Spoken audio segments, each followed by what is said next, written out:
नमस्कार, आप देख रहे सिटी पोस्ट लाइव। मैं हूं रिया रजक। बिहार पुलिस ने सरकार के द्वारा एनकाउंटर की घोषणा को अमली जामा पहनाना शुरू कर दिया है। जी हां, आपको बता दें, पुलिस ने एक आरोपी को एनकाउंटर में मार गिराया।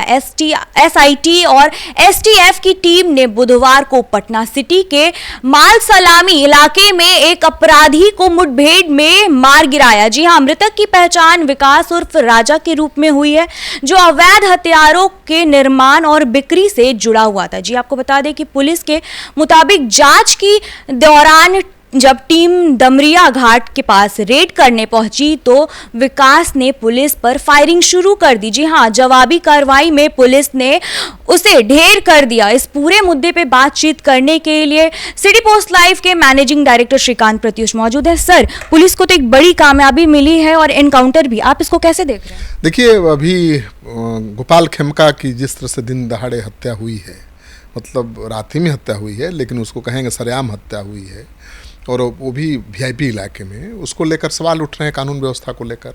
और आप देख ही रही हैं कि हर तरफ से आवाज़ उठ रही है। पूरे बिहार में व्यापारी प्रदर्शन कर रहे हैं, कैंडल मार्च कर रहे हैं कि भाई उनकी सुरक्षा की कोई गारंटी ही नहीं है। तो पहली बार नीतीश कुमार के 18-20 साल के शासनकाल में ऐसी स्थिति आई है। तो बिहार सरकार के लिए चिंता का विषय है। और बिहार के डिप्टी सीएम सम्राट चौधरी ने ऐलान कर दिया था खेमका के घर जाने के बाद कि भाई अब तो घर में घुस के मारेंगे, इनकाउंटर होगा। तो अब शुरू हो गया है, पटना में इनकाउंटर शुरू हो गया है। और एसटीएफ और एसआईटी की टीम ने पटना सिटी के माल सलामी इलाके में एक खूंखार अपराधी विकास उर्फ राजा को मार गिराया है। खबर है कि पुलिस जांच पड़ताल के क्रम में, पुलिस तो गोपाल खेमका मामले में लगातार जांच कर रही है। एसआईटी की टीम गठित किया गया है, एसटीएफ को भी लगाया गया है। तो जब पुलिस रेड करने पहुंची उस इलाके में, तो पुलिस के ऊपर विकास ने फायरिंग शुरू कर दी और भागना चाहता था वो। जब उसने फायरिंग शुरू की तो पुलिस ने भी जवाबी कार्रवाई की, फायरिंग शुरू की और वो ढेर हो गया, मारा गया। तो ये बड़ा मामला है। पहला पटना में बहुत बड़ा इनकाउंटर का मामला है। और अभी तो 3-4 दिन पहले ही हत्या हुई है। पूरे बिहार में इस हत्याकांड की चर्चा हो रही है। इस हत्याकांड को लेकर लोग चिंता जता रहे हैं और ऐसे में पुलिस का ये इनकाउंटर राहत देने वाला है। सर, पुलिस को जो इस मामले में पटाक्षेप दिया गया था कि आपको इतने समय तक क्या एनकाउंटर या फिर इस मामले का जांच करना है, तो पुलिस तो उस पर खड़ी उतरी। देखिए, डीजीपी ने कहा था कि 2 दिन से वो सोए नहीं हैं, 2 दिन 2 रात से सोए नहीं हैं। तो डीजीपी लगातार मॉनिटरिंग कर रहे थे और एसआईटी की टीम लगातार ऑपरेशन कर रही थी। और नतीजा तो निकला है। अब तक 4 अपराधी गिरफ्तार हुए हैं खेमका हत्याकांड में शामिल, जिसमें एक शूटर भी है। शूटर को हथियार उपलब्ध कराने वाला विकास तो मारा ही गया। और एक कुख्यात अपराधी है जो बेऊर जेल में बंद है, तो उससे पूछताछ के लिए भी पुलिस ने छापा मारा था बेऊर जेल में। विकास नाम है उसका, विकास वर्मा, और वो पटना सिटी का ही रहने वाला है। बहुत कुख्यात अपराधी है, अभी बेऊर जेल में है। और कहा जा रहा है कि बेऊर जेल से मोबाइल फ़ोन के जरिए अपना गैंग ऑपरेट कर रहा है। तो उसकी अहम भूमिका इस गोपाल खेमका हत्याकांड में हो सकती है। और माना जा रहा है कि पुलिस की जो जांच पड़ताल है वो आगे बढ़ रही है। पुलिस ने कल भी रेड किया रात 9 बजे उदयगिरी अपार्टमेंट में। अचानक 10-15 पुलिस की गाड़ियां पहुंची तो खलबली मच गई कि भाई अपार्टमेंट में पुलिस क्यों आ गई, कुछ हो गया क्या।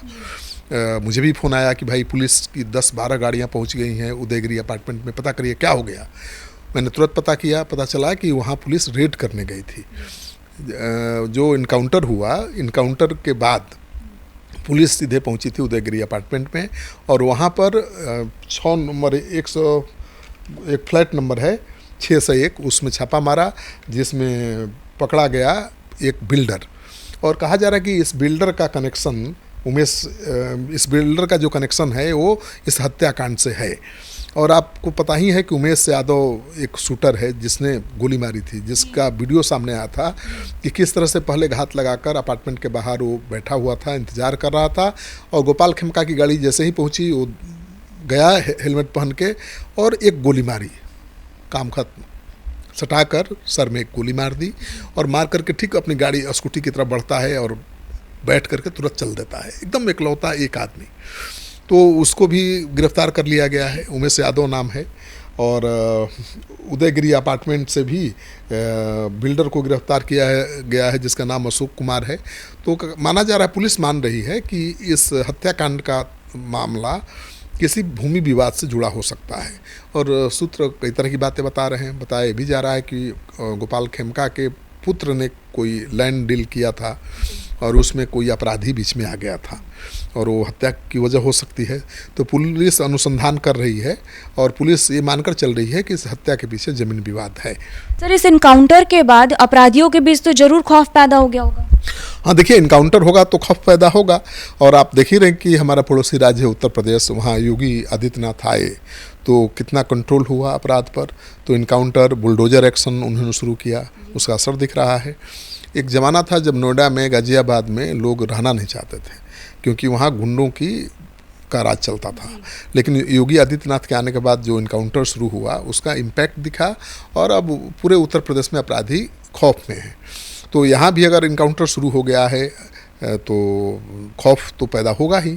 और ये ज़रूरी है कि जो अपराधी बेलगाम हो गए हैं, दिन दहाड़े हत्या की वारदातों को अंजाम दे रहे हैं, उनके साथ उन्हीं की भाषा में निपटा जाए। तो बताइए, डिप्टी सीएम ने यहाँ तक कह दिया कि भाई घर में घुस के मारेंगे। अब इससे ज़्यादा क्या कहेगी सरकार। तो घर में घुस कर मारेंगे मतलब अब मैदान में खोजेंगे नहीं कि आप हमला करेंगे। आपने अपराध किया है, पता चल गया तो घर में घुस के मारेंगे। तो अब अपराधियों को घर में घुस कर मारने की शुरुआत जब हो जाएगी तो दहशत में होंगे अपराधी और इसका असर पड़ेगा। सर, पुलिस को इस कार्रवाई के लिए आप 100 में से कितना अंक उनको देंगे? अब इसमें 100 में से कितना अंक दें, एक हत्या के मामला थोड़ा ही है।